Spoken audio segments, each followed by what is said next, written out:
చిట్యాల మండలం ఒడతల గ్రామంలో 3 రోజుల నుండి శ్రీ వేణుగోపాల స్వామి దేవస్థానం, రామలింగేశ్వర స్వామి దేవస్థానం మరియు బద్ది పోచమ్మ తల్లి దేవాలయాల్లో ధ్వజస్తంభాల ప్రతిష్టాపన మహోత్సవ వేడుకలు అత్యంత వైభవోపేతంగా కొనసాగుతున్నాయి. కాగా ధ్వజస్తంభాల ప్రతిష్టాపన మహోత్సవంలో ఎమ్మెల్యేకు ఆలయ కమిటీ నిర్వాహకులు, కాంగ్రెస్ నేతలు, గ్రామస్తులు స్వాగతం పలికారు. అనంతరం ఆలయంలో ప్రత్యేక పూజలు చేశారు. ఈ సందర్భంగా ఎమ్మెల్యే మాట్లాడుతూ వేణుగోపాల స్వామి, రామలింగేశ్వర స్వామి, బద్ది పోచమ్మ తల్లి ఆశీస్సులతో ప్రజలంతా సుఖ సంతోషాలతో ఉండాలని కోరుకున్నారు. ఒడతల గ్రామంలోని కాకతీయుల కాలం నాటి పురాతన ఆలయాలను అభివృద్ధి చేసేందుకు తన వంతుగా కృషి చేస్తానని ఎమ్మెల్యే హామీ ఇచ్చారు.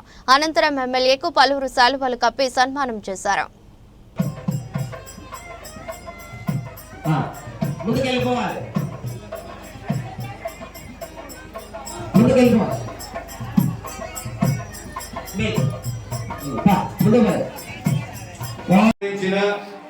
అవి దేవునికి ఇక్కడికి వచ్చి మీరు పెట్టిన తర్వాతనే మీరు ఆ భోజనాన్ని స్వీకరించవలసిందిగా నేను విజ్ఞప్తి చేస్తున్నా.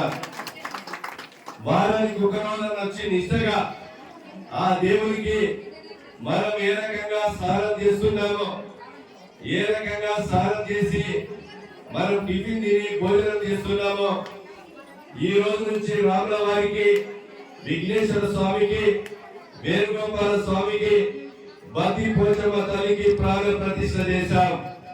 ప్రాణ ప్రతిష్ఠ చేసినాక దేవునికి కూడా ధూపదీప నైవేద్యం ప్రసాదాలు మీ ఇంట్లో వండిన వస్తువులు స్వీకరించవలసిందిగా, పెట్టవలసిందిగా గ్రామస్తులకు, చుట్టుపక్కల గ్రామస్తులకు మీరు అలవాటు చేసుకోవాల్సిందిగా నేను విజ్ఞప్తి చేస్తున్నా. మీరు అంత అలవాటు అయినప్పుడే నేను 50 లక్షల రోడ్డు కానీ, సీసీ రోడ్డు కానీ, రిపేర్ కానీ పెడతా. మీరు అలవాటు చేసుకుందాం, మేము గుడికి పోతున్నామని నాకు చెప్పండి. ఇక్కడ 50 లక్షలు కాదు, ఇంకా ₹1 కోటి పెట్టి ఈ గుడిని మంచి ఒక ఆదర్శవంతమైన దేవాలయంగా తీర్చిదిద్దే బాధ్యత నాకు ఇచ్చారు. తప్పకుండా అది నిర్వర్తిస్తా. ఈ మాట దేవాలయంలో చెప్తున్నా. నా భగవంతుడు ఆ శక్తి నాకు ఎంత ఇస్తే ఆ శక్తిని మొదటగా ఈ ఒడతల దేవాలయానికి, ఈ అభివృద్ధికి ఉపయోగించి అదే విధంగా ఈ పనులు చేపడతాను. నేను చెప్పిన ప్రకారంగా ప్రతి కుటుంబం వారానికి ఒకసారి వచ్చి మీరు వండుకున్నటువంటి వస్తువు, అది భోజనమే గాని, టిఫినే గాని, పులివేర గాని, ఇంకా గారెలో, బూరెలో చుట్టాలు వస్తే మీరు వండి